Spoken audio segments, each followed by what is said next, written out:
ஒரு காலத்தில் பிரஷ்யா அப்படின்னு ஒரு தேசம் இருந்தது. இப்போ ஜெர்மனி இருக்குல்ல, இதோட பெரும்பகுதி ஒரு காலத்தில் பிரஷ்யாங்கிற பேரில் இருந்தது. அப்போ அதுக்கு அரசராக இருந்தவர் மகா ஃப்ரெடரிக், அதாவது ஃப்ரெடரிக் தி கிரேட் அப்படின்னு சொல்லுவாங்க. அந்த ராஜாவுக்கு ஒரு சந்தேகம். நாம் பல வகையான வரிகளை விதித்து வசூல் பண்ணுறோம், அப்படி பண்ணி வருமானம் குறைஞ்சிக்கிட்டே போகுதே, இதுக்கு என்ன காரணமாக இருக்கும்? இதுதான் அவருக்கு ஏற்பட்ட சந்தேகம். ஒரு சமயம் அந்த அரசர் தம்முடைய அமைச்சர்களையும் பிரபுக்களையும் தளபதிகளையும் கூப்பிட்டு ஒரு விருந்து வச்சார். விருந்து முடிஞ்சதும் அவங்கள பார்த்து இந்த சந்தேகத்தை கேட்டார்.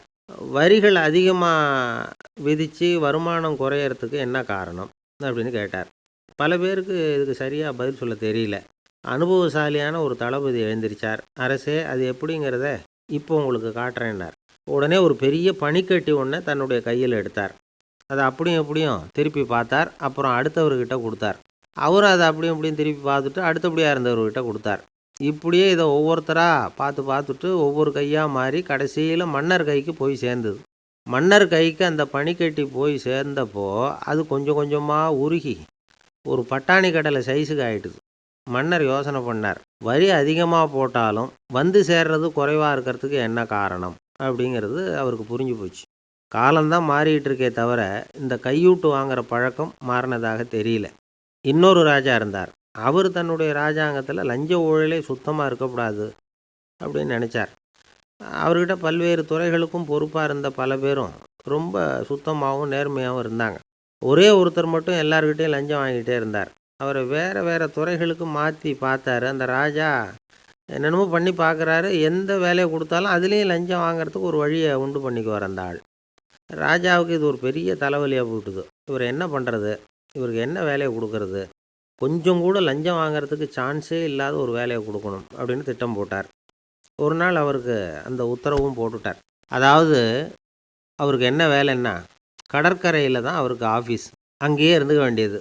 தினமும் எத்தனை கடல் அலை கரையில் வந்து மோதுது அப்படிங்கிறத கணக்கெடுத்து ராஜாவுக்கு தெரிவிக்க வேண்டியது. இதுதான் அவருக்கு வேலை. பேசாமல் அலையை எண்ணிட்டு உட்காந்துருக்கிட்டோம், அப்போவாவது அவர் லஞ்சம் வாங்குகிற சந்தர்ப்பம் இல்லாமல் போயிடும் அவருக்கு அப்படின்னு நினச்சார் ராஜா.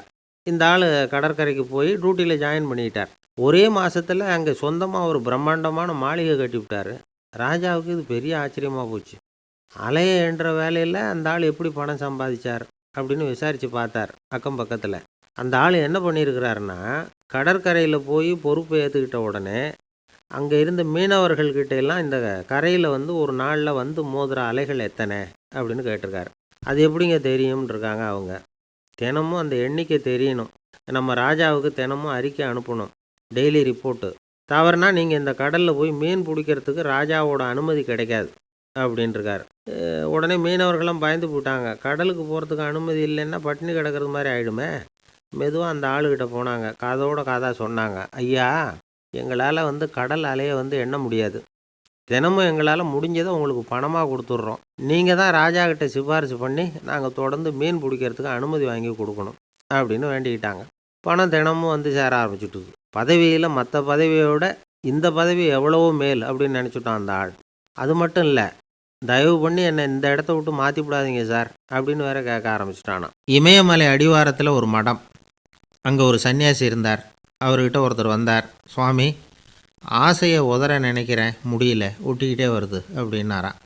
இப்படி உட்கார ஒரு கதை சொல்கிறேன் அப்படின்னு சொல்லி அவர் சொல்ல ஆரம்பித்தாராம்.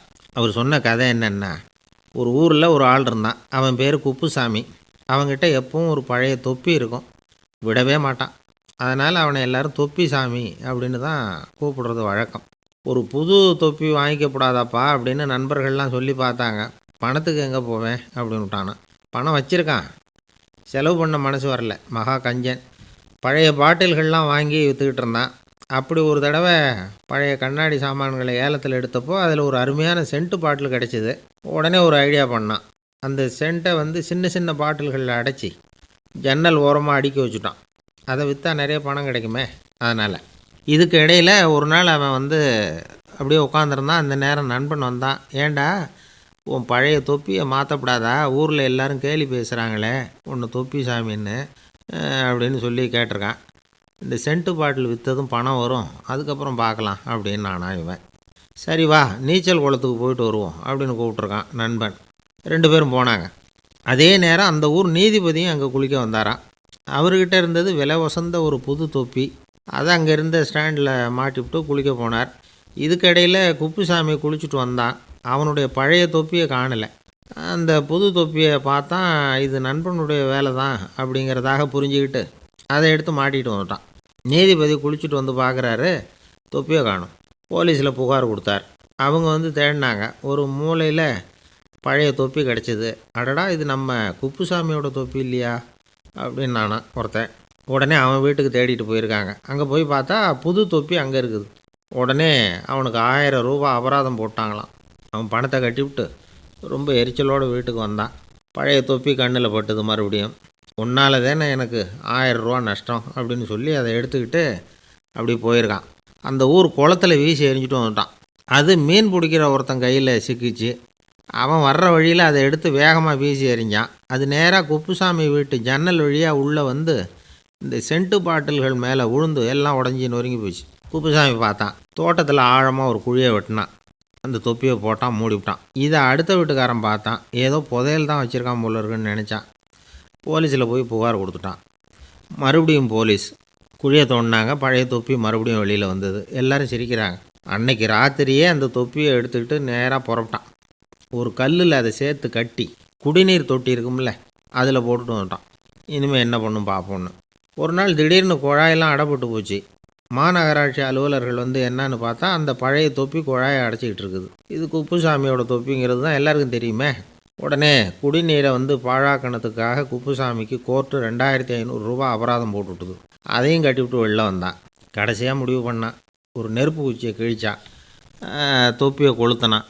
எரிஞ்சுது. எடுத்து வெளில எரிஞ்சான். கொஞ்ச நேரத்தில் தீ அணைப்பு படம் வந்துட்டுது. ஆமாம், இவன் எடுத்து எரிஞ்சது வெளியில் விழுந்து வீட்டு கூரையே பற்றிக்கிட்டு எரிய ஆரம்பிச்சுட்டுது. அவனோட பணத்தாசையும் அதோடு சேர்ந்து எரிஞ்சு போச்சான்.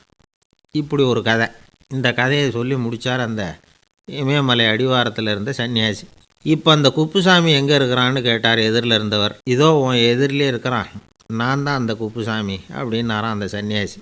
அந்த குப்புசாமி கிட்டே இருந்தது மாதிரி ஒரு பழைய தொப்பி நம்ம ஒவ்வொருத்தர்கிட்டையும் உண்டு. அதை எப்படி தொலைக்கிறதுன்னு தெரியாமல் தடுமாறிக்கிட்டு இருக்கிறோம். அது என்ன தொப்பிங்கிறீங்களா? அதுதான் நம்மை சூழ்ந்திருக்கிற மாயை அப்படிங்கிறார் சுவாமி சின்மயானந்தர். மெய்ஞானம் கிடைக்கிறப்போ மாயை வந்து எரிஞ்சு போகும் அப்படிங்கிறது அவருடைய கருத்து. நம்மால் ஒருத்தர் வேகமாக ஓடி வந்தார். காலில் மாட்டியிருந்த பழைய செருப்பு ரெண்டையும் ஆவேசமாக தூக்கி ஒரு கிணத்துல போட்டுட்டு வெறுங்காலோடு நடந்து வந்துக்கிட்டு இருக்கிறார். ஏன் அப்படி பண்ணீங்க அப்படின்னு கேட்டோம்.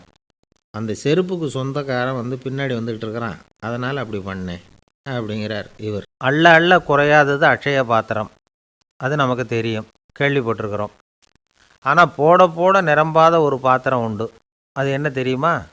நம்மளில் பல பேர்கிட்ட அந்த பாத்திரம் உண்டு. அதுதான் பேராசை அப்படிங்கிற பாத்திரம். அதை வந்து நிறைவு செய்யவே முடியாது. பேராசையை பற்றி சுஃபி இலக்கியத்தில் ஒரு பிரபலமான கதை உண்டான். அதை ஒரு பெரியவர் எடுத்து சொல்லியிருக்கிறார். ஒரு மன்னர் நகர்வலம் போயிட்டுருக்கார். ஒரு பிச்சைக்காரன் மன்னர் எதிரில் வரான். பிச்சை போடுங்கோங்கிறான். என்னுடைய அமைதியை கெடுக்காதே போங்கிறார் மன்னர். அவன் சிரிக்கிறான். அரசே, உங்களுடைய அமைதி கெடக்கூடிய நிலையில் இருந்தால் அதுக்கு பேர் அமைதியே கிடையாது அப்படின்னு நானா. எதிரில் நிற்கிறது வெறும் பிச்சைக்காரன் இல்லை, யோகி அப்படிங்கிறத மன்னர் புரிஞ்சுக்கிட்டார். துறவியே, உங்களுக்கு என்ன வேணும்னாலும் கேளுங்க, கொடுக்குறேன்னாரான். அந்த துறவி மறுபடியும் சிரிக்கிறார். அரசே, உங்களால் முடியாததையெல்லாம் கொடுக்க முடியும்னு சத்தியம் செய்யாதீங்க அப்படின்னார். மன்னருக்கு கோபம் வந்துட்டுது. என்ன இவர் இப்படி சொல்கிறாரே அப்படின்னு நினச்சார். நகர் வலத்தை பாதியிலேயே நிறுத்தினார். வாங்க அரண்மனைக்குன்னார். துறவியை அழைச்சிக்கிட்டு அரண்மனைக்கு வந்துட்டார். துறவி தன்கிட்ட இருந்த பிச்சை பாத்திரத்தை நீட்டினார். இது நிறைய எனக்கு பொற்காசுகள் வேணும் அப்படின்னாராம். அவ்வளவு தானா, இது ஒரு பெரிய காரியமா அப்படின்னு கையை தட்டினாராம் மன்னர். ஒரு பெரிய தாம்பாளம் நிறைய பொற்காசுகள் வந்து சேர்ந்தது. அதை அள்ளி போட்டார். போட போட அந்த பிச்சை பாத்திரம் நிரம்பவே இல்லை. பொற்காசுகள் போட போட அவ்வளவையும் உள்ளே வாங்கிக்கிட்டே இருக்குது. அரசாங்க கஜானாவே காலி ஆகிட்டுது. மூட்டை மூட்டையாக பொற்காசுகளை கொட்டி பார்த்துட்டாங்க. அது முழுங்கிக்கிட்டே இருக்குது. கடைசி வரைக்கும் அந்த பிச்சை பாத்திரம் வந்து நிரம்பவே இல்லை. அரசர்கிட்ட இருந்த கர்வம் போயிட்டுது. அப்படியே பொத்துன்னு துறவி காலில் விழுந்தார். அப்போ அந்த துறவி சொன்னாராம், மன்னா, இந்த பிச்சை பாத்திரத்தை உங்களால் மட்டும் இல்லை, வேற யாராலையும் நிரப்ப முடியாது. அதுக்கு என்ன காரணம்னா, இது சாதாரண பிச்சை பாத்திரம் இல்லை, பேராசைகளோடு வாழ்ந்து செத்துப்போன ஒரு மனிதனின் மண்டை ஓடுது அப்படின்னாராம். பாருங்கள், இதுதான் அந்த சுஃபி இலக்கிய கதை. செத்த பிறகும் நிறைவு இல்லைன்னா அது எப்பேற்பட்ட பேராசையாக இருக்கும்னு யோசித்து பார்த்துங்க. நம்மளும் ஒருத்தர் கல்யாணம் பண்ணிக்க பொண்ணு பார்த்துக்கிட்டு இருந்தார். அழகு, அறிவு, படிப்பு எதுவும் தேவையில்லை, பணம் மட்டும் இருந்தால் போதும் அப்படின்னு பார்க்குறவங்ககிட்டெல்லாம் சொல்லி வச்சார். ரொம்ப நாளைக்கு அப்புறம் ஒரு பணக்காரர் கிடைச்சார். அவர் சொன்னார், இதை பாருங்கள், எனக்கு 20 வயசில் ஒரு மகள், அவளை நீங்கள் கல்யாணம் பண்ணிக்கிட்டால் 2 லட்சம் பணம் கொடுப்பேன். 25 வயசில் ஒரு பொண்ணு, அவளை கல்யாணம் பண்ணிக்கிட்டால் 2.5 லட்சம் தருவேன். 30 வயசில் ஒரு பொண்ணு இருக்கா, அவளை கல்யாணம் பண்ணிக்கிட்டால் 3 லட்சம் தருவேன். என்ன சொல்கிற அப்படின்னாராம். இவன் கொஞ்ச நேரம் யோசித்து பார்த்துருக்கான். அதுக்கப்புறம் மெதுவாக அவரை நிமிர்ந்து பார்த்து, ஏன் சார், உங்ககிட்ட 50 வயசில் ஏதாவது பொண்ணு இருக்கா அப்படின்னு கேட்டானான். ஒரு ஆள் ராமகிருஷ்ணரை தேடி வந்தான். அவன் கையில் 1000 பொற்காசுகள் வச்சுருந்தான். அதை அவர்கிட்ட கொடுத்து இதை ஏற்றுக்கணும் அப்படின்னு ரொம்ப பணிவாக கேட்டுக்கிட்டான். அவர் பார்த்தார், இது எனக்கு தேவையில்லை, ஆனாலும் உன்னுடைய மனசை புண்படுத்துறதுக்கு நான் விரும்பலை, அதனால் நீ கொடுக்குறத வாங்கிக்கிறேன்னார். வாங்கிக்கிட்டார். அப்புறம் கேட்டார், இதை பாரு, இனிமேல் இதெல்லாம் என்னுடையது தானே அப்படின்னார். ஆமாம், அதையெல்லாம் நான் உங்களுக்கே கொடுத்துட்டேன்னா அவன். சரி, இப்போ நீ எனக்காக ஒரு காரியம் பண்ணணும்னார். என்ன செய்யணும்னு சொல்லுங்கன்னா, இந்த நாணயங்களையெல்லாம் எடுத்துக்கிட்டு போய் கங்கை நதியில் எரிஞ்சுட்டு வா அப்படின்னார். இவனுக்கு அதிர்ச்சியாக போச்சு. என்ன பண்ணுறது, இனிமேல் அது முடியாதுன்னு சொல்ல முடியாது. ஏன்னா அந்த நாணயங்களையெல்லாம் அவருக்கே கொடுத்துட்டான். இனிமேல் அதெல்லாம் இவனுடையது இல்லை. பேசாமல் அவ்வளவையும் அள்ளிக்கிட்டு ஆத்தங்கரைக்கு போனான். போனவன் ரொம்ப நேரம் திரும்பியே வரல. ராமகிருஷ்ணருக்கு சந்தேகம், என்ன ஆச்சு அந்த மனுஷனுக்கு, காசுகளோடு அந்த கங்கையில் குதிச்சுட்டானா, போகும்பொழுதே ஒரு மாதிரியாக தான் போனான், போய் என்னன்னு பார்த்துட்டு வாங்க அப்படின்னார். அங்கே இருந்த ஒருத்தர் ஓடி போய் பார்த்தார்.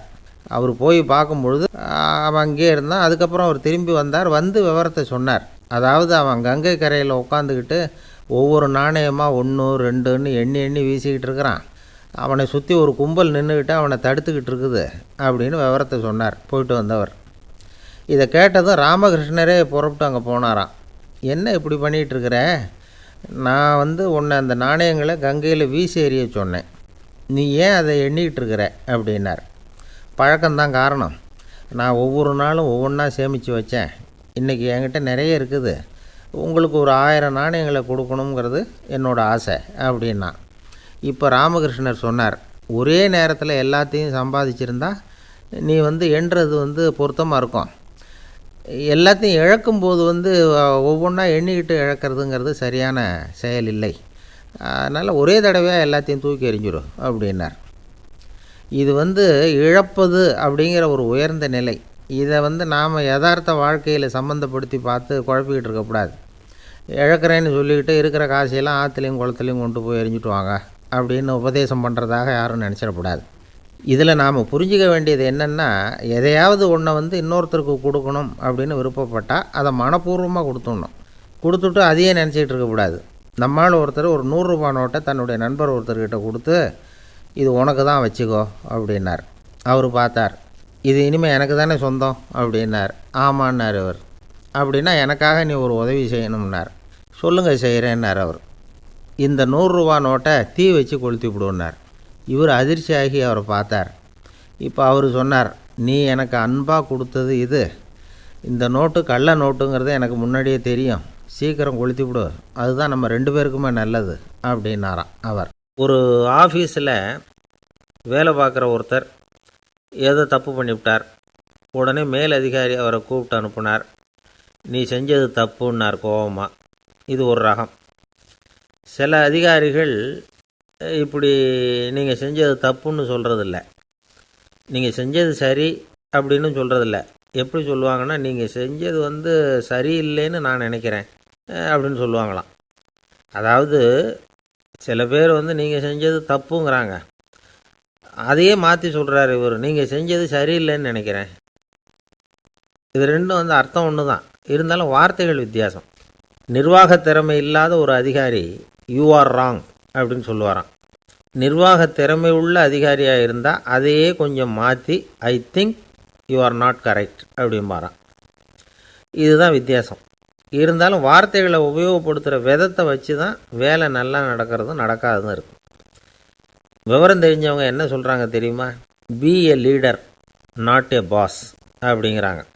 ஒரு லீடராக இரு, பாஸாக இருக்காதே அப்படிங்கிறாங்க. சரி, அப்படின்னா லீடருக்கும் பாஸுக்கும் வித்தியாசம் உண்டா அப்படின்னு கேட்டால் இருக்குன்னு சொல்கிறாங்க. லீடருங்கிறவர் வேறு, பாஸுங்கிறவர் வேறு. ஒரு லீடர் எப்படி நடந்துக்குவார், ஒரு பாஸ் எப்படி நடந்துக்குவார், இதை முதல்ல நாம் தெரிஞ்சுக்கணும். அவங்க எப்படி நடந்துக்குவாங்க அப்படிங்கிறதுக்கு சில விவரங்கள் இருக்குது. அதை கேட்டோம்னா நாம் புரிஞ்சுக்கலாம் அதை. அதாவது பாஸுங்கிறவர் விரட்டிக்கிட்டே இருப்பார், லீடருங்கிறவர் ஊக்கப்படுத்திக்கிட்டே இருப்பார். நாளைக்கு சாயந்தரத்துக்குள்ளே அந்த வேலையை செஞ்சு முடிக்கலைன்னா தொலைச்சி விடுவோம் தொலைச்சி அப்படிம்பார் அவர். இவர் எப்படி சொல்லுவார்னா, இது வரைக்கும் நீங்கள் செஞ்சுருக்கிற வேலை ரொம்ப அற்புதம் அப்படிம்பார். பாஸுங்கிறவர் அதிகாரத்தை நம்பி செயல்படுறவர், லீடருங்கிறவர் நல்லெண்ணத்தை நம்பி செயல்படுறவர். நம்மக்கிட்ட அதிகாரம் இருக்குது, பவர் இருக்குது, அதனால் காரியத்தை சாதிச்சுடலாம் அப்படின்னு நினைக்கிறவர் அவர். மற்றவங்கக்கிட்ட ஒரு நல்ல அபிப்பிராயத்தை சம்பாதிச்சுக்கிட்டு அது மூலமாக காரியங்களை சாதிக்கிறவர் இவர். பாஸுங்கிறவர் பயத்தை உண்டு பண்ணுவார், லீடருங்கிறவர் அன்பை பரவ செய்வார். அதை செய்யலைன்னா ஆடிட்டில் தகராறாயிடும், இது செய்யலைன்னா இன்க்ரிமெண்ட்டு கட் ஆகிடும், இப்படி ஏதாவது சொல்லி பயமுறுத்திக்கிட்டே இருப்பார் அவர். இவர் அப்படி இல்லை. உடம்பு இப்படி இருக்குது, வீட்டில் எல்லோரும் சௌக்கியமாக இருக்கிறாங்களா, ஆஃபீஸில் எல்லாம் வசதியாக இருக்குதா, நான் ஏதாவது உதவி செய்யணுமா அப்படின்னு அன்புக்கு முக்கியத்துவம் கொடுப்பார். பாஸுங்கிறவர் எதுக்கெடுத்தாலும் நான் சொல்லிக்கிட்டு இருப்பார், லீடருங்கிறவர் நாமன்னு சொல்லிக்கிட்டு இருப்பார். பாஸுங்கிறவர் தப்புக்கு காரணம் யாருன்னு பார்ப்பார், லீடருங்கிறவர் தப்பு என்னன்னு பார்ப்பார். இதுதான் ரெண்டு பேருக்கு வித்தியாசம். The boss shows who is wrong, the leader shows what is wrong அப்படின்னு சொல்லுவாங்க. இந்த காரியம் எப்படி செய்யப்பட்டிருக்கு அப்படின்னு தெரிஞ்சுக்கிறவர் பாஸ். இந்த காரியத்தை எப்படி செய்யணும்னு செஞ்சு காட்டுறவர் லீடர். பாஸுங்கிறவர் பணியாளர்களை திட்டுவார், லீடர் மரியாதைக்குரியவராக நடத்துவார், அதுக்குரியவராக அவர் நடந்துக்குவார். செய்கிற வேலையை ஒரு சுமையாக நினைக்க வைக்கிறவர் பாஸ், செய்கிற வேலையை ஒரு சந்தோஷமாக ஆக்கிறவர் லீடர். ஒரு முதலாளியாக இருக்கிறவர் அல்லது ஒரு நிர்வாகியாக இருக்கிறவர் இது மாதிரியான நுணுக்கங்களையெல்லாம் தெரிஞ்சு வச்சுக்கிறது நல்லது. ஒரு பாஸ் இருக்கார், அவர் ஒரு நாள் ரொம்ப பெருமையாக தன்னோட ஆஃபீஸை பற்றி பேசிக்கிட்டு இருந்தார். எனக்கு கீழே 200 பேர் வேலை செய்கிறாங்க சார், நான் ஒரு கோடு கிழிச்சா அவங்க அதை தாண்டாத அளவுக்கு நான் நடந்துக்கிறேன் சார் அப்படின்னார் அவர். அது எப்படி முடியுது உங்களால் அப்படின்னு கேட்டோம். நான் கோடே கிழிக்கிறதில்ல சார் அப்படின்னார். ஒரு நாள் ஒரு தகப்பனார் தன்னுடைய பிள்ளையை அழைச்சிட்டு வந்தார். சார், இவன் சரியாக படிக்க மாட்டேங்கிறான், பெரியவங்களை மதிக்க மாட்டேங்கிறான், நீங்கள் கொஞ்ச நாள் இவனுக்கு குருவாக இருந்து நல்ல விஷயங்களை சொல்லி கொடுத்தா தேவையில்லைன்னார். பெரியவங்களையும் மதிக்காதவன் எப்படி என்ன மதிக்க போகிறான் அப்படிங்கிறது நமக்கு யோசனை வரும் இல்லையா? வேணாங்க, என்னை விட்டுருங்க அப்படின்னோம். அவர் விட மாட்டேன்னு விட்டார். இல்லைன்னா அவரே சிஷ்யன் ஆகிடுவார் போல இருந்தது. சரி, வேறு வழி இல்லாமல் அந்த பையனையே என்னுடைய சீடை நான் ஏற்றுக்கிட்டு உபதேசமெல்லாம் பண்ண ஆரம்பித்தோம். அதாவது குரு பக்தின்னா அது எப்படி இருக்கணுங்கிறத பற்றி சொல்லி கொடுத்தோம் அவனுக்கு. சதமகர் அப்படின்னு ஒரு குரு இருந்தார், அவருக்கு ஒரு சீடர். அவன் பேர் துளசி சைதன்யன், நைஷ்டிக பிரம்மச்சாரி. தன்னுடைய குருவுக்கு எந்த நேரத்தில் எது தேவைங்கிறத புரிஞ்சுக்கிட்டு சேவை செய்கிறவன். ஆனால் இவனை பற்றி மற்ற சீடர்களுக்கு பொறாமை வந்துட்டுது. இவன் மட்டும் இப்படி இருக்கானேன்னு உடனே குருக்கிட்ட போய் கோல் மூட்டினாங்க. அவன் சரியில்லை, அவன் நடந்துக்கிறது சரியில்லை, அப்படி இப்படின்னு எதையாவது சொல்லி. இருந்தாலும் இதையெல்லாம் அந்த குரு நம்பலை. அவருக்கு தெரியும் யார் யார் எப்படின்னு. துளசி சைதன்யன் பெருமையை மற்ற சீடர்களுக்கு உணர்த்தணும் அப்படின்னு நினச்சார். அதுக்கு ஒரு வழி பண்ணார். ஒரு நாள் சீடர்களை எல்லாம் கூப்பிட்டுக்கிட்டு ஒரு காட்டு வழியாக போய்கிட்டு இருந்தார். அங்கே ஒரு பெரிய மலை அருவி கொட்டிக்கிட்டு இருந்தது. குரு சீடர்கள் பக்கம் திரும்பினார். இந்த மலையின் மேலே இருந்து அந்த படுபாதாளத்தில் குதிக்கிறதுக்கு உங்களில் யார் தயார் அப்படின்னு கேட்டார். ஒரு சீடனும் ஆய திறக்கலை, ஒதுங்கி நின்றுக்கிட்டாங்க. பின்னாடி மூட்டை முடிச்சோடு வந்துக்கிட்டு இருந்தான் துளசி சைதன்யன். அவனை பார்த்தார். தப்பாருப்பா, நீ மேலே இருந்து அந்த அருவியில் குதி அப்படின்னார். அப்படியே செய்கிறேன் சுவாமின்னா ஓடி போய் பொத்துன்னு குதிச்சுட்டான். அடுத்த கணமே குருநாதர் தன்னுடைய யோக சக்தியால் பறந்து போய் அவன் கீழே விழுந்துடாமல் தாங்கி பிடிச்சி கொண்டுக்கிட்டு வந்துட்டார். மற்ற சீடர்களுக்கெல்லாம் ஒரு மாதிரி ஆயிட்டுது. அடுத்தபடியாக என்ன பண்ணலாம்னு யோசித்தாங்க இவனை மாட்டி விடுறதுக்கு. ஒரு நாள் வெத்தலை அடிக்கிற ஒரு சின்ன உரலையும் உலக்கையையும் எடுத்து ஒளிய வச்சுட்டாங்க. சதமகர் சன்னியாசி இல்லை, அவர் வெத்தலை போடுவார். பல்லு சரியில்லை, அதனால் இடித்து தான் வெத்தலையை போடணும். திடீர்னு வெத்தலை பாக்கு கேட்டார். வழக்கமாக உரலில் இடித்து தர்றது தான் துளசியின் பழக்கம். உரலை தேடினா கிடைக்கல. என்ன பண்ணுறது? குரு கேட்டுவிட்டாரே, குரு சேவை தானே முக்கியம். என்ன பண்ணால் வெத்தலை பாக்க தன்னுடைய வாயில் போட்டு முன்னும் அதை எடுத்து அவர்கிட்ட கொடுத்துட்டான். குரு எதையோ படிச்சுக்கிட்டே அதை வாங்கி வாயில் போட்டுக்கிட்டார். துளசி இன்றைக்கி தாம்பூலம் வந்து நல்லா இடிக்கப்பட்டிருக்கு, ருசியாக வேறு இருக்குது. அதை இடித்த பாத்திரத்தை என் கண்ணால் பார்க்கணும்னு ஆசையாக இருக்குன்னு விட்டார். அதை மட்டும் அனுப்பி போய் நீ வர வேண்டான்னு வேற சொல்லிவிட்டார். இதை கேட்டதும் துளசி தவிச்சு போயிட்டான். இவன் போகாமல் எப்படி வாயை மட்டும் அனுப்பி வைக்க முடியும்? இவன் தவிக்கிறத பார்த்ததும் மற்ற சீடர்களுக்கெல்லாம் மனசுக்குள்ளே ரொம்ப சந்தோஷம். துளசி கொஞ்சமும் யோசிக்கலை. வாழை எடுத்தான், தன்னுடைய தலையவே அப்படியே அறுத்து வெட்டி எடுத்தான். இன்னொரு சீடங்கிட்ட கொடுத்துட்டான், எடுத்துகிட்டு போன்னு சொல்லி. கொண்டுட்டு போய் குரு முன்னாடி வைக்கிறாங்க. அந்த தலையில் வாய் திறந்துருக்கு, வெத்தலை போட்டு முன்னு இருந்தது, தெரிஞ்சு போச்சு, சிவப்பாக இருந்தது. அவனுடைய குரு பக்தியை இப்போ எல்லாரும் ஒத்துக்கிட்டாங்க. அதுக்கப்புறம் குரு சதமகர் தன்னுடைய அற்புத திறமையினால் அந்த தலையை மறுபடியும் ஒட்ட வச்சுட்டார். துளசிக்கு உயிர் வந்துட்டுது. இப்படி ஒரு பெரிய கதை உண்டு. அதாவது துளசி சைதன்யன் அவனுடைய குரு பக்தி எப்படி அப்படின்னு கேட்டோம். ரொம்ப அபாரம் அப்படின்னு அந்த பையன் அடக்கமாக, சும்மா விளையாட்டுக்காக தான் அப்படி அவங்ககிட்ட கேட்டோம். ஏன்பா உன்னுடைய குரு பக்தியை என்கிட்ட காட்டுறதுக்கு உன்னோட கழுத்தை நீயே அறுக்கணும்னு நான் சொன்னால் அதை நீ செய்வியா அப்படின்னு கேட்டோம். என்னுடைய கழுத்தை வந்து நானே அறுக்க வேண்டிய அவசியம் இல்லை சார் அப்படின்னா அவன். ஏண்டான்னு, அதே காரியத்தை தான் இனிமேல் நீங்கள் தினமும் செய்ய போகிறீங்களே சார் அப்படிங்கிறான். நம்பிக்கை இல்லைன்னா இந்த உலகத்தில் நாம் வந்து நடமாடவே முடியாது. அவநம்பிக்கையோடு இருந்துக்கிட்டு இருந்தால் என்றைக்கும் அவஸ்தை தான்.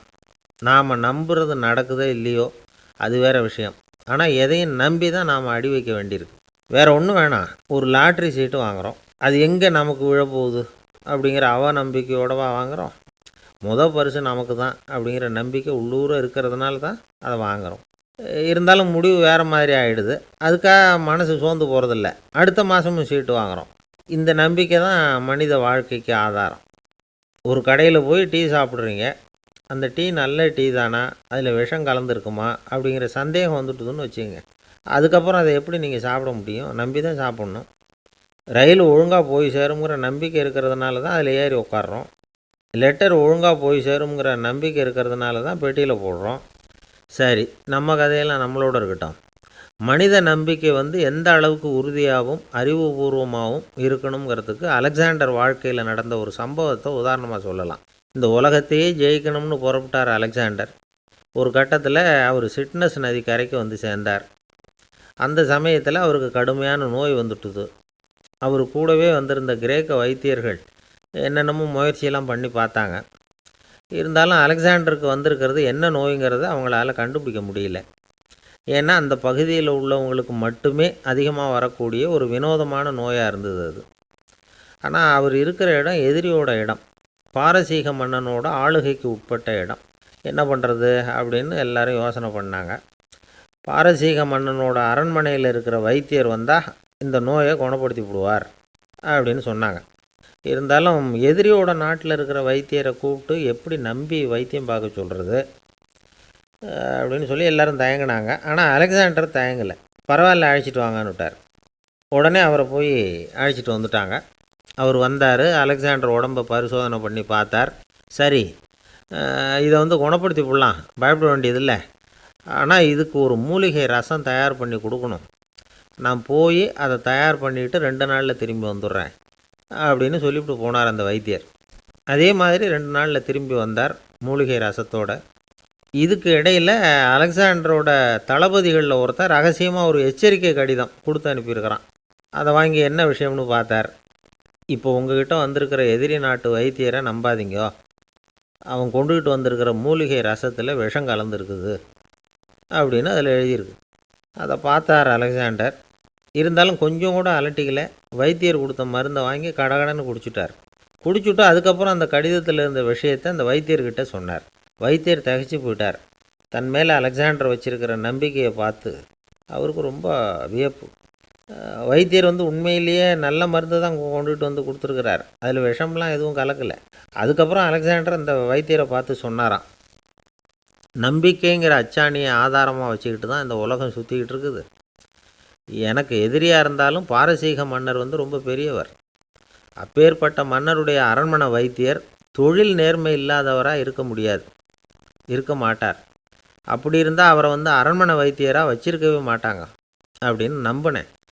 என்னுடைய நம்பிக்கை வீண் போகலை அப்படின்னாராம். இதுதான் மானுட நம்பிக்கைங்கிறது. இந்த காலத்துலேயும் இது மாதிரி இந்த மானுட நம்பிக்கையை ரொம்பவும் சாமர்த்தியமாக கையாளுகிற கெட்டிக்காரங்க சில பேர் இருக்கிறாங்க. இந்த காலத்து குரு, அவருக்கு ஒரு சிஷ்யன். குரு முன்னாடி அந்த சிஷ்யன் ரொம்ப பணிவாக நின்று, குருவே, உங்கள் கையால் விஷத்தை கொடுத்தாலும் அதை வாங்கி மடமடன்னு குடிச்சிருவேன் அப்படின்னா. உன்னுடைய குரு பக்தியை மெச்சினேன் அப்படின்னார் குரு. அதுக்கு அந்த சிஷ்யன், அப்படி இல்லை குருவே, உங்ககிட்ட சிஷ்யனாக இருக்கிறத விட உங்கள் கையால் விஷத்தை வாங்கி குடிச்சு விட்றது ரொம்ப நல்லது, அதனால தான் அப்படி சொன்னேன் அப்படின்னா. சில பேரை இப்படி சொல்கிறது உண்டு. அடுத்தவங்களை அனுசரித்து நடந்துக்க தெரியல, அவன் என்ன சார் மனுஷன் அப்படிம்பாங்க. சக மனிதர்களோடு எப்படி பழகிறது அப்படின்னு தெரியாததுனாலேயே பல பேர் இன்றைக்கி சங்கடப்பட்டுக்கிட்டு இருக்கிறாங்க. வசதி வாய்ப்பெல்லாம் சரியாக இருக்கும், ஆனால் வாழ்க்கை சரியாக இருக்காது. இன்னொருத்தர்கிட்ட எப்படி பேசுறது பழகிறதுங்கிறது தெரியாததுனால தான் இந்த அவஸ்தை. சரி, இந்த அவஸ்தை இல்லாமல் வாழறது எப்படி? இதுக்கு அனுபவசாலிகள் சில வழிமுறைகளை சொல்கிறாங்க. அதெல்லாம் என்னென்னங்கிறத இப்போ தெரிஞ்சுக்குவோம். முதல்ல நம்ம நாக்கு நம்ம கண்ட்ரோலில் இருக்கணும். வார்த்தைகளை கொட்டிவிட்டு அதுக்கப்புறம் அள்ள முடியாமல் கடந்து கஷ்டப்படக்கூடாது. எப்படி பேசுகிறோங்கிறதும் முக்கியம், பேசுகிறப்ப எப்படி முகத்தை வச்சுருக்கிறோங்கிறதும் முக்கியம். அன்பாக பேசினாலும் நல்லாயிருக்கும். அப்படி பேசுகிறப்ப ஆதரவாக அவர் தோள் மேலே ஒரு கையை போட்டுக்கிட்டு பேசினா இன்னமும் நல்லாயிருக்கும். ரெண்டாவது விஷயம், இன்னொருத்தர்கிட்ட பேசுகிறப்போ வாக்குறுதிகளை அள்ளி வீசக்கூடாது. கொடுக்குற வாக்குறுதி குறைச்சலாக இருக்கணும். அப்படி கொடுத்த வாக்குறுதியை கண்டிப்பாக நிறைவேற்றணும். நாம் ஒருத்தரை பாராட்டுறோம் அல்லது அவரை பற்றி அபிப்பிராயம் சொல்கிறோம்னா அது ஆக்கப்பூர்வமாக இருக்கணும். நம்ம பாராட்டு அல்லது விமர்சனம் அடுத்தவருடைய முன்னேற்றத்துக்கு உதவுறது மாதிரி இருக்கணும். நாம் சொல்கிறத கேட்டுட்டு அவன் தலையில் கையை வச்சுட்டு உட்காந்துடக்கூடாது. எப்பவும் உற்சாகமாக இருக்கணும், முகம் மலர்ச்சியாக இருக்கணும். மனுஷன் இருந்தால் வருத்தம், கவலை, ஏமாற்றம் எல்லாம் இருக்க தான் செய்யும். அதெல்லாம் மனசில் இருக்கட்டும். அந்த வருத்தமும் கவலையும் ஏமாற்றமும் சேர்ந்துக்கிட்டு நம்ம முகத்தில் இருக்கிற மலர்ச்சியை மூடி மறைக்கிறதுக்கு நாம் இடம் கொடுத்துடக்கூடாது. எந்த விஷயத்தை பற்றி யாருக்கிட்ட பேசினாலும் வெளிப்படையாக பேசணும், திறந்த மனசோடு பேசணும். மூடி மறைச்சி முன்னு மூழ்கிக்கிட்டு இருக்கக்கூடாது. இன்னொருத்தர்கிட்ட பேசுகிறப்போ விவாதம் பண்ணுங்க, அது தப்பு இல்லை. ஆனால் வாதாடிக்கிட்டு இருக்கக்கூடாது. அதாவது என்ன சொல்கிறாங்கன்னா, டிஸ்கஸ் பண்ணலாம், ஆர்கியூ பண்ணக்கூடாதான். நம்மக்கிட்ட இருக்கிற நல்ல குணங்களை நாம் எடுத்து சொல்லிகிட்டு இருக்கக்கூடாது. அந்த நல்ல குணங்களே நம்மளை பற்றி எடுத்து சொல்லணும், அது மாதிரி நடந்துக்கணும். அதே மாதிரி அடுத்தவங்க கிட்ட உள்ள கெட்ட குணங்களை பற்றி அவசியம் இல்லாமல் நாம் பேச வேண்டியதில்லை.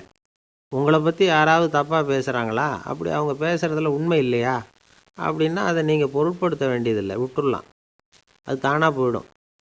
ஒரு 4-5 பேரோட பேசிக்கிட்டு இருந்தீங்கன்னா எல்லாருக்கும் முக்கியத்துவம் கொடுங்க, யாரையும் அலட்சியப்படுத்தாதீங்க. தமாஷா பேசலாம், ஆனால் அவங்க தமாஷ் அடுத்தவங்களை கேலி பண்ணுறதா இருக்கக்கூடாது.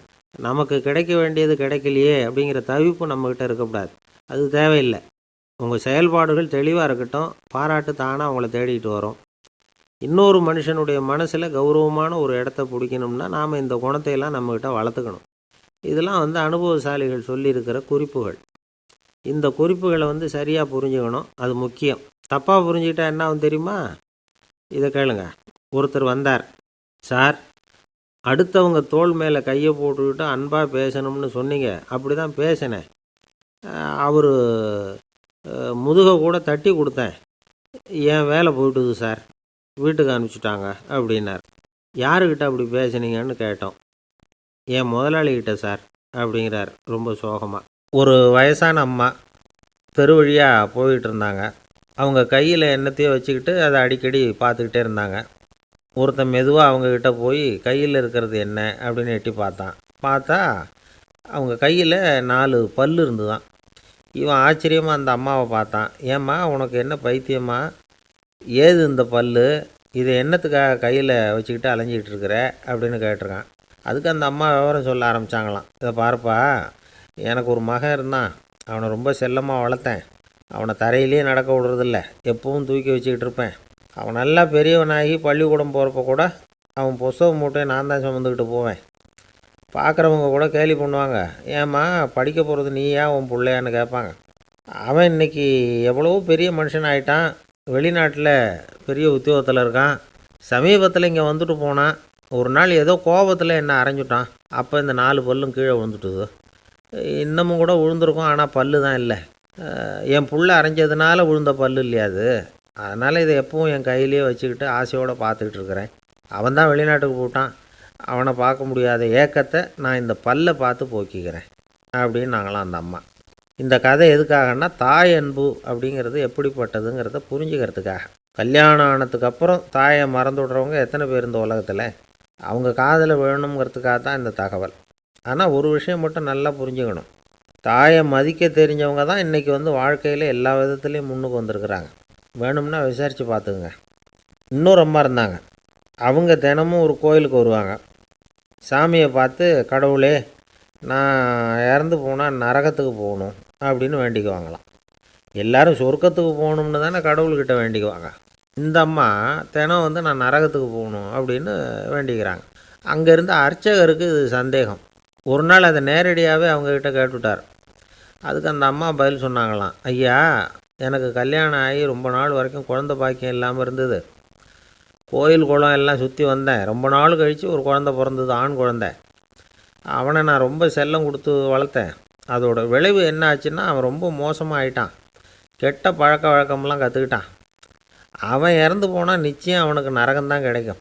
அந்த அளவுக்கு கெட்டவன் அவன். அப்படிப்பட்ட காரியங்கள்லாம் பண்ணிகிட்ருக்கான், எனக்கு தெரியும். இவனுக்காக நரகத்தில் கூட யாரும் தயவு காட்ட மாட்டாங்க, தாட்சண்யம் காட்ட மாட்டாங்க. அதனால் இவனுக்கு முந்தி நான் இறந்து நரகத்துக்கு போயிட்டா அங்கே இவனை கவனிச்சிக்கலாமே, இவனுக்கு பணிவிடை செய்யலாமேன்னு பார்க்குறேன் அப்படின்னு நாங்களாம். அதனால தான் நான் நரகத்துக்கு போகணும்னு தினம் ஆண்டவனை வேண்டிகிட்டு இருக்கிறேன் அப்படின்னு கண்கலங்கி அந்த அம்மா சொன்னாங்களாம். அதுதான் தாய் உள்ளம்ங்கிறது. தாயின் பெருமையை சரியாக உணர்ந்துட்டா அவங்களுக்கு எப்பவும் எந்த கஷ்டமும் வராது. இது ஏதோ உபதேசத்துக்காக சொல்கிற வார்த்தை இல்லை, உண்மையான வார்த்தை. இந்த விவரத்தையெல்லாம் நண்பர் ஒருத்தர்கிட்ட சொல்லிக்கிட்டு இருந்தேன். அவர் கொஞ்ச நாள் கழித்து என்னை தேடி வந்தார். அவர் கையிலேயும் 4 பல் வச்சுருந்தார். என்னங்க ஆச்சு, ஏதுங்க இந்த பல் அப்படின்னு விசாரித்தோம். உங்கள் உபதேசத்தை கேட்டுவிட்டு இந்த உலகத்தில் எல்லாரையும் தாயாக நினைக்க ஆரம்பிச்சிட்டேன். ஒரு அம்மாவை கடத்தரில் பார்த்து தாயேன்னு கூப்பிட்டேன். அவங்க உடனே பலார்னு என்னை அரைஞ்சிட்டாங்க. பல் விழுந்துட்டுது. அதை தான் பொறுக்கி எடுத்துக்கிட்டு நேராக உங்களை தேடி வந்துக்கிட்டு இருக்கிறேன்னார். தாயேன்னு தானே கூப்பிட்டீங்க, அதுக்கு ஏன் அரைஞ்சாங்க அப்படின்னு கேட்டோம். நான் தாயேன்னு கூப்பிட்டது அவங்க காதில் நாயேன்னு விழுந்துட்டு தான், அதுதான் இப்படி ஆயிட்டுது அப்படின்னார். ஒரே ஒரு ஊரில் ஒரு ராஜா இருந்தார். அவர் பேரில் மக்களுக்கு ரொம்ப மரியாதை. அவ்வளவு நல்லா ஆட்சி புரிஞ்சிக்கிட்டு வந்தார். அவருக்கு வயசாகிட்டுது. அதனால் ஒரு நாள் அமைச்சரை கூப்பிட்டார். இதை பாருங்கள், எனக்கு வயசாகிட்டுது, அதனால் இந்த அரச பொறுப்பையெல்லாம் நீங்கள் ஏற்றுக்குங்க அப்படின்னார். அதுக்கப்புறம் ராணியை கூப்பிட்டார். வா, நாம் இனிமேல் இங்கே இருக்க வேணாம், காட்டுக்கு போய் தவம் பண்ணலாம் அப்படின்னு கூப்பிட்டார். இந்த செய்தி மக்களுக்கு அறிவிக்கப்பட்டது. மக்கள் உடனே கூட்டம் கூட்டமாக அரண்மனைக்கு வர ஆரம்பிச்சிட்டாங்க. மன்னரை போய் பார்க்குறாங்க. அரசே, தாங்கள் எங்களுக்கு தந்தை மாதிரி. நீங்கள் காட்டுக்கு போயிட்டால் நாங்கள்லாம் இங்கே எப்படி இருக்க முடியும்? எங்களுக்கெல்லாம் எந்த துன்பமும் இல்லாமல் பார்த்துக்கிட்டு வர்றீங்க. இது மாதிரியான ஒரு அரசாட்சி இல்லைன்னா மக்கள் வாழ்ந்து என்ன பயன் அப்படின்னாங்க. இருந்தாலும் என்ன பண்ணுறது, வயசாயிட்ட காரணத்தினால இந்த முடிவுக்கு வர வேண்டியிருக்குது அப்படின்னாரா ராஜா. அப்படின்னா நீங்கள் காட்டுக்கு போக வேணாம், நாங்கள் போகிறோம். நாங்கள் அங்கே போய் தவம் பண்ணுறோம், வழிபாடு பண்ணுறோம். கடவுள் வருவார், அவர்கிட்ட வரம் வாங்கிட்டு வந்துடுறோம் அப்படின்னாங்களாம். அப்படி சொல்லிவிட்டு உடனே எல்லோரும் காட்டுக்கு போனாங்க. நாட்டு மக்கள் எல்லாரும் ஒட்டு மொத்தமாக காட்டில் உட்காந்துக்கிட்டு தவம் பண்ணுறதை பார்த்தார் கடவுள். உடனே புறப்பட்டு வந்தார். எல்லோரும் இப்படி உட்காந்துருக்குறீங்களே, என்ன வேணும் உங்களுக்கு அப்படின்னு கேட்டார். உடனே மக்கள் எல்லாரும் ஒரு குரலில் சொன்னாங்க, சுவாமி, எங்கள் மன்னன் ரொம்ப நாளைக்கு நல்லபடியாக இருக்கணும். அவர் மகிழ்ச்சியாகவும் உடல் நலத்தோடும் இருந்தால் தான் நாங்கள் அமைதியாக வாழ முடியும் அப்படின்னாங்க. சரி, அதுக்கு என்ன செய்யணும் அப்படின்னார் ஆண்டவன். எங்கள் மன்னருக்கு இன்னும் ஒரு 100 வருஷம் ஆயுளை கொடுங்க அப்படின்னாங்க. அவ்வளவுதானே, சரி அப்படியே ஆகட்டும் அப்படின்னு சொல்லிவிட்டு ஆண்டவன் போயிட்டார். மக்கள் மகிழ்ச்சியோடு திரும்பி வந்தாங்க. மன்னா, கடவுள் வரம் கொடுத்துட்டார், நீங்கள் 100 வருஷம் வாழ போகிறீங்க அப்படின்னாங்க.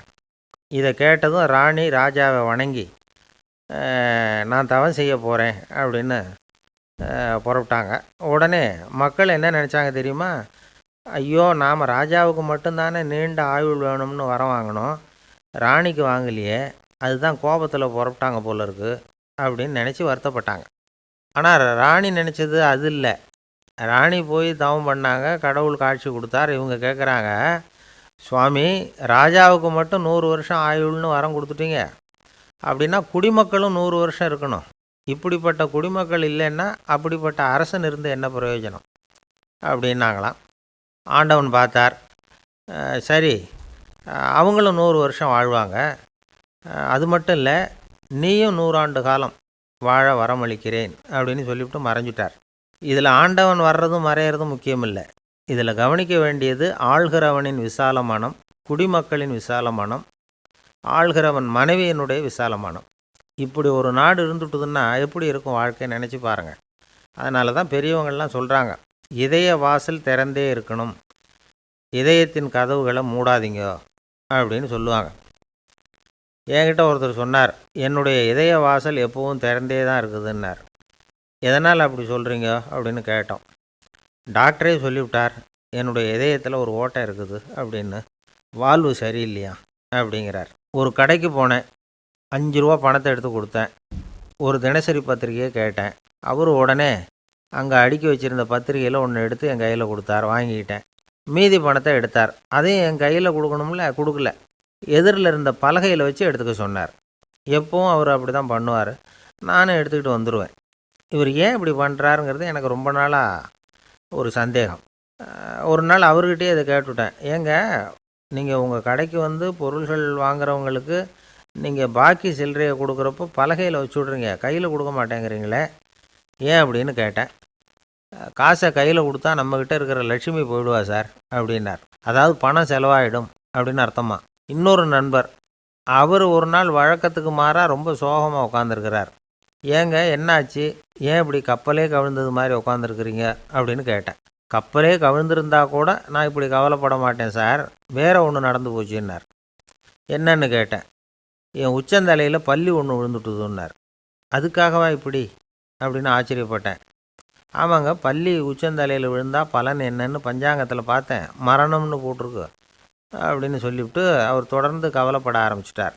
இப்படியும் ஒருத்தர், என் கூட வேலை பார்க்குற ஒருத்தர் எப்படி தெரியுமா, தினமும் வலது காலை வச்சு தான் ஆஃபீஸுக்கு உள்ளே நுழைவார். என்னைக்காவது தவறுதலாக இடது காலை வச்சு உள்ளே வந்துட்டார்னா அன்னைக்கு பூரா மனசு சங்கடப்படுவார், எந்த வேலையும் சரியாக ஓடாது. கேரம் போர்டு ஆடுற ஒருத்தர் எப்போ ஆட உட்காந்தாலும் ஸ்ட்ரைக்கரை கை தவறி கீழே விழுற மாதிரி பண்ணி அதுக்கப்புறம் அதை எடுத்துக்கிட்டு ஆட உட்காருவார். ஏன்னா எப்போவோ ஒரு தடவை நிஜமாகவே அது வந்து கை தவறி கீழே விழுந்திருக்குது, அன்னைக்கு பிரமாதமாக ஜெயிச்சுட்டார். உடனே ஒரு முடிவுக்கு வந்துட்டார், கை தவறுனா லாபம் அப்படின்னு. அதுக்கப்புறம் அதையே பழக்கமாக்கிக்கிட்டார். பூனை குறுக்க போனால் சகனம் சரியில்லைன்னு நினைக்கிறவங்க உண்டு. ஆனால் ஒருத்தர் எப்படி தெரியுமா, அவர் வெளியில் கிளம்புற சமயம் பக்கத்து வீட்டு ரேடியோவில் மியாவ் மியாவ் பூனை குட்டின்னு பாட்டு சத்தம் கேட்டால் கூட போதும், சகனம் சரியில்லைன்னு பிரயாணத்தை கேன்சல் பண்ணிவிடுவார். இப்போ இவ்வளவும் எதுக்கு சொல்கிறோம்னா, அளவுக்கு மீறின சகுன நம்பிக்கைகள் இருக்குது பாருங்கள், இதோட பயமும் சேர்ந்துக்கிட்டதுன்னு வச்சுக்கோங்க, இது ஒருத்தருடைய மனநிலையை பாதிச்சிடும். இது வந்து உளவியல் நிபுணர்கள் சொல்கிற கருத்து. வாழ்க்கையே தடுமாற வச்சிரும்.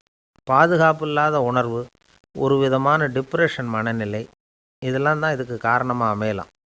சில பேர் காய்கறி நறுக்க கத்தியை கையில் எடுத்தால் கூட நேரம் சரியாக இருக்கா அப்படின்னு பார்த்துட்டு தான் வேலையை ஆரம்பிக்கிறது வழக்கம். அறிவு தான் மனசுக்கு வாத்தியாராக இருக்கணும், அப்போ தான் வாழ்க்கை வந்து நிம்மதியாக இருக்கும். அறிவு வந்து மனசு சொல்கிறபடியெல்லாம் கேட்க ஆரம்பிச்சுட்டுதுன்னா இடைஞ்சல் தான். ஒருத்தருக்கு 7ஆம் நம்பர் தான் ராசியான நம்பரான், 7ஆம் தேதி தான் எந்த காரியத்தையும் ஆரம்பிப்பாராம். 7 எழுத்து வர்றது மாதிரி பேரை மாற்றி வச்சுக்கிட்டார்.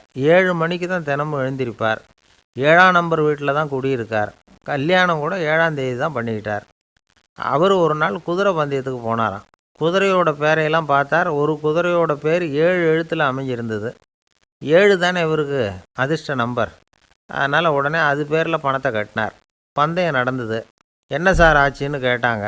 நான் பணம் கட்டின அந்த என்னோட குதிரை 7ஆவதாக வந்து சேர்ந்தது சார் அப்படின்னாராம் சோகமாக.